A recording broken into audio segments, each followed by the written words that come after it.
You are destroying your life every single day just because of comfort zone. Comfort zone सुनने में तो अच्छा लगता है, बट ये एक साइलेंट किलर होता है जो हमें अंदर ही अंदर मार रहा होता है।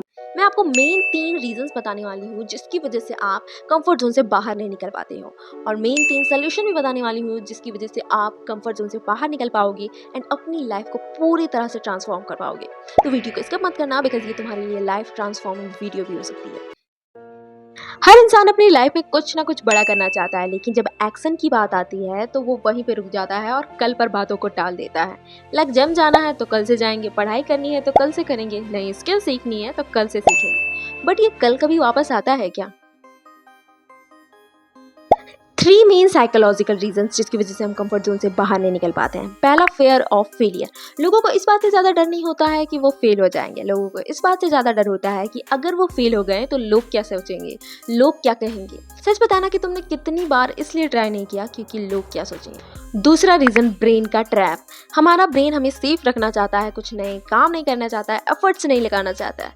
मान लो अगर तुम कुछ नया काम ट्राई करो तो ब्रेन उसे रिस्की बताकर उससे मुंह मोड़ लेता है, क्योंकि नए काम करने में, नई चीज़ें करने में, नई एक्टिविटी दिखाने में ब्रेन को एफर्ट लगता है। कंफर्ट जोन से डिस्कम्फर्ट जोन में जाना पड़ता है, जिसकी वजह से ब्रेन कंफर्ट जोन को ही चुनता है, डिस्कम्फर्ट जोन को नहीं, बिकॉज वो एक आलसी है और वो कंफर्ट जोन को ही प्रेफर करता है, जिसकी वजह से हम कुछ नया करने का छोड़कर स्क्रॉल करना ज़्यादा पसंद करते हैं।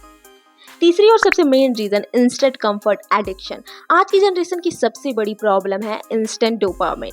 रील्स देख लिया, शॉर्ट्स देख लिया, इंटरनेट में सारी कुछ देख लिए, एंटरटेनमेंट वाली चीज़ें देख ली तो हमें तुरंत डोपामिन मिल जाती है, हमें कुछ एफर्ट्स लगाने नहीं पड़ते हैं। यानी हम शॉर्ट टर्म हैप्पीनेस के लिए लॉन्ग टर्म हैप्पीनेस को डिस्ट्रॉय कर रहे होते हैं। इसे मैं सस्ता नशा कहती हूँ अपने शब्दों में। तुम क्या कहते हो? कमेंट में जरूर बताना। मान लो हम एक मेढक को गर्म पानी में डाल देते हैं तो इंस्टेंट वो गर्म पानी को फील करके उससे जम करके बाहर निकल जाएगा। लेकिन अगर उसी मेढक को हम एक नॉर्मल टेम्परेचर वाले पानी में रखेंगे, उसके बाद उस पानी को धीरे धीरे गर्म करेंगे, तो मेढक को चेंजेस का रियलाइजेशन भी नहीं होगा और वो वहाँ से बाहर भी नहीं निकलेगा, जिसकी वजह से वो एक दिन वहीं मर जाएगा और उसे पता भी नहीं चलेगा कि ऐसा क्यों हुआ।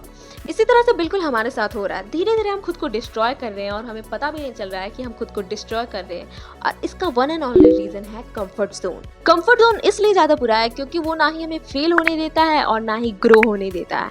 वो एक एवरेज पोजीशन होता है जो 80% ऑफ पीपल एवरेज में ही जीते हैं एंड एवरेज में ही मर जाते हैं बिकॉज ऑफ कंफर्ट जोन। तो अब सवाल उठता है कि कंफर्ट जोन से बाहर कैसे निकले। स्टेप नंबर 1, रोज एक अनकंफर्टेबल सा काम करो। लाइक रोज तुम अगर एक ही रास्ते से जाते हो तो दूसरी रास्ते से जाओ। रोज अगर तुम सुबह उठ नहीं पाते हो तो एक दिन उठो, सिर्फ 10 मिनट के लिए, सिर्फ 10 मिनट के लिए अलार्म लगाओ कि मैं सुबह सिर्फ 10 मिनट के लिए उठूंगा और बस उसके बाद फिर से सो जाऊंगा। स्टेप नंबर 2, फेयर को इग्नोर मत करो, इसे एक्सेप्ट करो। स्टेप नंबर 3, एक्शन लो, परफेक्ट होने का वेट मत करो। एक कड़वा सच याद रखना कि तुम्हारे पास सिर्फ 2 रास्ते हैं। अगर तुम अपने कंफर्ट जोन को नहीं छोड़ोगे तो तुम्हें अपने सपनों को छोड़ना पड़ेगा। तुम्हें खुद से डिसाइड करना होगा कि तुम अपने कंफर्ट जोन को छोड़ोगे या फिर अपने सपनों को छोड़ोगे। अगर तुम्हें ऐसे ही साइकोलॉजिकल वीडियो देखना पसंद है तो वीडियो को लाइक एंड चैनल को सब्सक्राइब जरूर कर देना।